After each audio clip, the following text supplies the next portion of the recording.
ꯄꯥꯎꯖꯗꯒꯤ ꯌꯨꯝꯐꯝ ꯑꯣꯏꯕ ꯃꯔꯨꯑꯣꯏꯕ ꯄꯥꯎ ꯈꯔ ꯑꯞꯗꯦꯠ ꯇꯧꯖꯔꯤ꯫ ꯀꯧꯕ꯭ꯔꯨꯒꯤ ꯔꯤꯖꯔꯚ ꯐꯣꯔꯦꯁꯠ ꯑꯦꯔꯤꯌꯥꯗ ꯂꯩꯁꯤꯜꯂꯤꯕ ꯈꯨꯜꯁꯤꯡ ꯇꯥꯛꯊꯣꯛꯀꯗꯕꯅꯤ꯫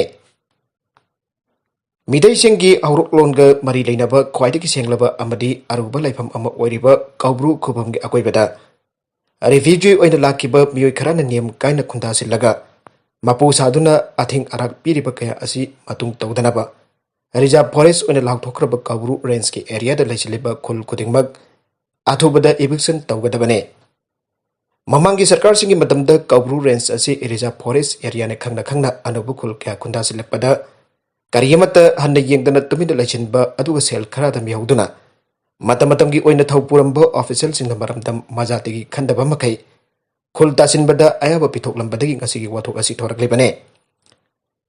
1970ꯒꯤ ꯃꯃꯥꯡꯗ ꯀꯧꯕ꯭ꯔꯨ ꯔꯦꯟꯖ ꯑꯃꯗꯤ ꯔꯤꯖꯔꯚ ꯐꯣꯔꯦꯁꯠ ꯑꯦꯔꯤꯌꯥꯒꯤ ꯃꯅꯨꯡ ꯆꯜꯂꯤꯕ ꯖꯒꯥ ꯑꯁꯤꯗ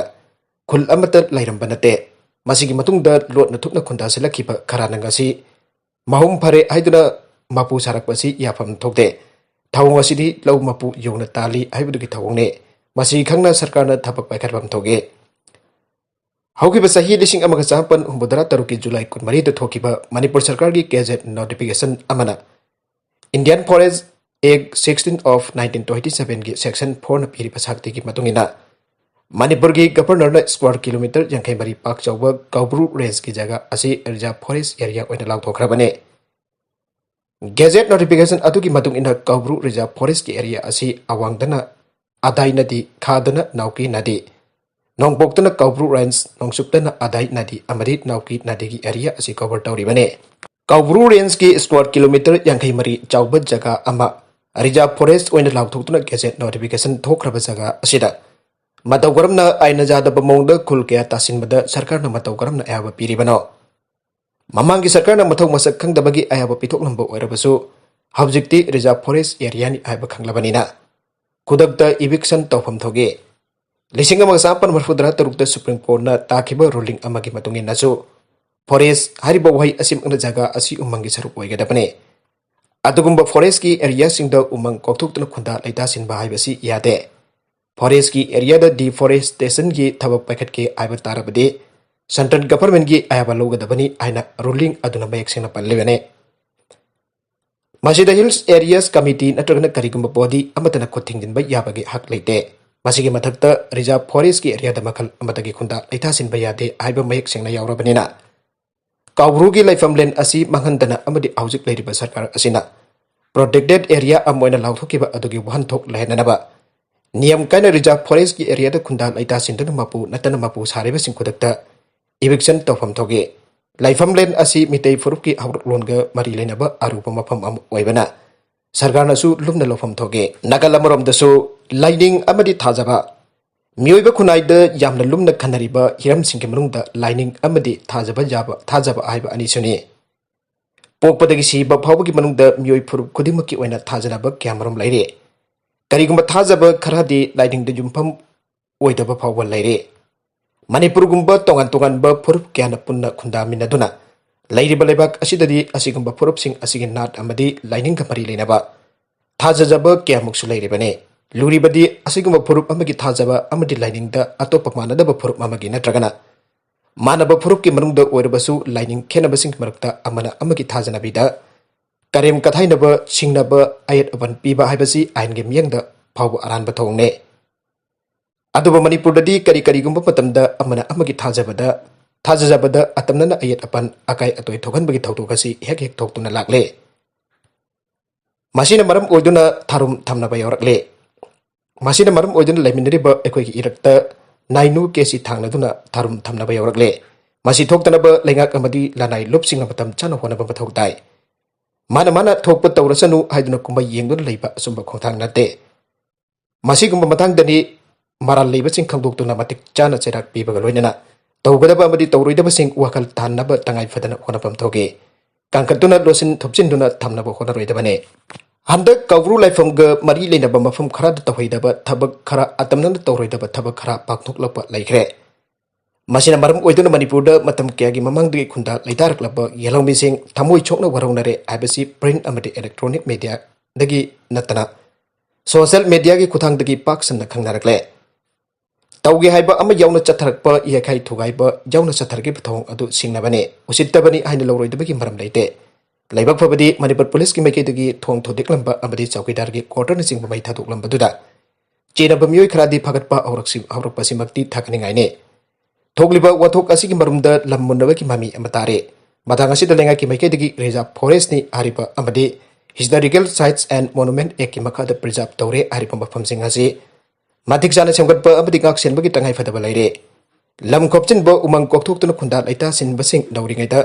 takthok bagal loinana yade haiba ama khanghan nauba change langa ki kanglon amadi furup kharagi thajabada atamna chingdarak pasingbo wakhal thanduna makoi wakhal amadi phirep hongdo anbada langa ki hakpa thodang leigane makha tarakba atopa pau amadaso sinmi singi nomit chu nom laga hingliba sing ikai khumna bo che ngasi me amani nomit asisu malemge sinmi singi nomit haraga khangnai tharomasi chahi kudingi pangthok naribagi maru eba maramde su nom laga hingliba malemge laumi sinmi singna ahakpa purakpa awonba purakpa ngame maramaduna makhoibu karamba thakta lairibagi aibadu tongan ba thorom sing pangthok laduna khanna naina gadawre miyoiba haibasi pulap laiminaba pamba ahingba kanglup amane kana amatana naitom hingba pamnade naitom taba sinmi amatana masagi phangpham thokpa amasung ikai kumnaba phangba ngamloi punchilaba matamdada sinmi singi mapangal laigani amasung makhoigi phangpham thokpa ikai kumnaba khudingmak phangba ngamgane piklaba kakseng singda sunglep leptana manaba chang amada mari chattuna thabak soi makhoina chang manana pothaba leitana thabak chubana nungairaba makol sai chanaba chinjaksu watana paisinduna thammi aikhoigi sinmi singsu kakseng kumna chap manaba thodang lominaduna thabak suminaraba amadi manaba sinphanggi matungina punsinarabade punna chawkhat minagani amasung apunba pangal sagat pangamgane asumda sinmi sing punsinaduna makhoigi phangpham thokpa sing phakangadabani aina haugiba iheu adu hangan yengba yai kumja lising amaga chanipan marfuga taru me amada Chicago da sinmi sing matam chana thabak suanbagi wathok lakhe nongmada pung nipan dagi hena thabak suanba yaroi aina demand tawraduna me marida general strike jatake general strike adu da tin kiba miyam adu batan khainer ba police na thabak lokhalakhe tanja adu da sakhang da bamiyoi amada police da bom langsilubadagi police na thabak suba sinmi sing adu da nongmai kaplakhe thawdogadu da police person taret civilian mari seke masing yablaba sinmi sing chokhi amasung makoi pharaga kaisum sangda thamge sinmi sing gi mayukta satharakpa thabak sing janing da phongdok tona Europe da su irang lakhe tungda bari lenaba authority sing na sinmi sing thabak subagi matam amasung makhoigi yaifa thorang sing paikhanaba lauthorakhe asumna sinmi sing ihu adubu mede harga khangnaduna sahi khudingi thorum pangthok tuna lakhe thorum asubu international workers day harga su khangnai matam amada manipur gi senmilhun gi phiba basi laumi sinmi sing takhaktana leplaga lake factory company association haiba amaleramde masagi lawchada law uba law leitaba miyosing law yamna leiba migi da suba yawba singchanba ingkhol koiba haibisne maru oiba sinpham oirame chawkhalakpagi matungina sinmi sing kangbu naina thabak suba aunarake haujikti labuk khakta danatana achauba factory sing company sing da miyoi lising kya thabak suri company da natragana ina khunba miyoi gi makha da chu nombada sinmi sing gi phangpham thokpa sing ningthina phanghande makoina mapangal tekpa makhai suringai da sel phangane sok panba yaubadagi thabak suba ngamdaba namet singda makoi khosumal piringa leite amasung ana lehengbagi wafam audokpa janade minai dai thangi thabak matauda ponsi kem kibana kongkai ama oiribane haujiksu Mahatma Gandhi National Rural Grant Scheme MGNREGS ki thabak suba sinmi sing khosuman pithoktabagi achaw wathok ama leire masigi matakta hiram kyada senmi oiba miyoi kya manipur da leire makoi kharana rickshaw auto rickshaw thauri kharana nomagi afang ba haibade laibak suba check suba lambi semba khong sengba singba tawre nubi oibi kaya amasu hingnana bagi lanphamda sinmi oina songtoragle adubo luriba wafamde sinmi sing asi phangpham thokpa sing kaya na phanglibagi aiba lengakna hanna phabu yengbide sinmi sing jai phothorang paikhanaba leiriba labor department maming khaktagi oina tawe laingoi pekfam da nung chapkhai from da tongan ba construction workers sing da thabak suriba sinmi sing kamdawribagi haina nong phadok chanaga yengsinbagi wafam leite sinmi sing asu jum yoibani mari mhau thokna hingba pamba ngaktani aduba khosem na makoi bu namthabi badagi makoi gi phangpham thokpa sing karino haiba phauba kawthokna khre mathang asida panjaning ba wafam de narul sing na khunai asigi tunggi jambini haraga kamdawna makoi bu tinjang kaijang daba jumbi ohingadagi haibadudi kana amatana honade nupi nupa thong banana jumban minariba matamda chakotpa imung oi haibagumna tongan ba sinfamda leiriba sinmisingna chapchana mathau pangthoknaraba matamda da chakotpa manipur aibadu oigedoribane sunomlaga hinglibasing ekhoi pramak ikai khumnaba utkadabane medegi numitna lakpada sinmising jai farachanu hajaninge makha tarakpa atup pau amadana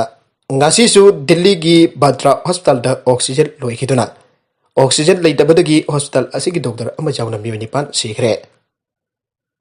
ngasi Delhi da leiba Badra Hospital da oxygen leitabadagi COVID-19 laina laichatna naba mioi nipan sikre sigiba mioi nipan asigi manungda hospital asigi doctor amasu jawkhre aina ngasi Delhi aikona thawdok asigi matangda hangba wang amagi pakhumda hospital asigi mekedagi pakhum oina pikre hospital asina court pongdok pada ngasi asi ayuki pung 13:45 AM tabada hospital asida hana mamangda thokiba oxygen loikibagi thawdok adugum anirok subu oina oxygen loiduna laikide matam asida hospital asida COVID-19 laina laichatna kanna nariba mioi chani kontra leire makhoi chawrakna minute marfu mukti oxygen leitaba amasung oxygen matam chana purak tabadagi oxygen chawdana laike hawjik sigrba mioi nipan asigi manungda mioi taruk amade kahena aruba pibamda COVID-19 laina laichat naduna soksin badage intensive care unit ta layang lipa mioi singi aduga mioi singni aduga mioi ani amadi COVID-19 laina laichat ki ward ta layang duna leiba mioi ni aina phangdokhe hospital asida oxygen pung amaga makhai PM da thunglake maram asidagi hospital asida aruba pibamda ICU da oxygen thajinduna lairiba COVID-19 laina laichat na kanna naraba mioi taru hospital asigi doctor RK hemthani jawra mioi ani COVID-19 ward ta leiba ka punna mioi nipan segi aina phangdokhe Haujik Delhi High Court na kanna handa COVID-19 laina laichatna naba mioi kya oxygen phangdaduna sikibagi thawdok kamari lainana haukiba numit taraga mathoini asi leptana hearing satharkebane maragasida India da haukiba pung kun mari da mioi lak mari ising ama chamapan marfut rahomdoi COVID-19 positive oiba thengnagre loinana mioi lising ahum changa kulhumdoi sikiduna laikidaba apunba masing lak ani lising taraga mathoi chanipan jangkhayumdoi yaukre active case ta lak kuntra gani thoi lising umphugani pan Sateret tara yaukiduna laichat asigi apunba confirm case na crore ama lak marfu drama thoi lising umpuga mari chamapan umpumapan ni aina Ministry of Health and Family Welfare Government of India ki chairol amana aire atopa pau amadasu international body world jagdis lat ma COVID-19 na maram oidana laikidre magi chahi kontra bari sokre aire arabeta content sing asigi marweba pau khara asigi pau tamjariba Manipur Local News YouTube channel amadi Facebook page asidagi yengbiri bopuna thagajari channel asina tawta kanarabadi subscribe tawbidribasuna subscribe tawbirama loinana like and share tawbasu kawbiganu namakpo amukhan thagajari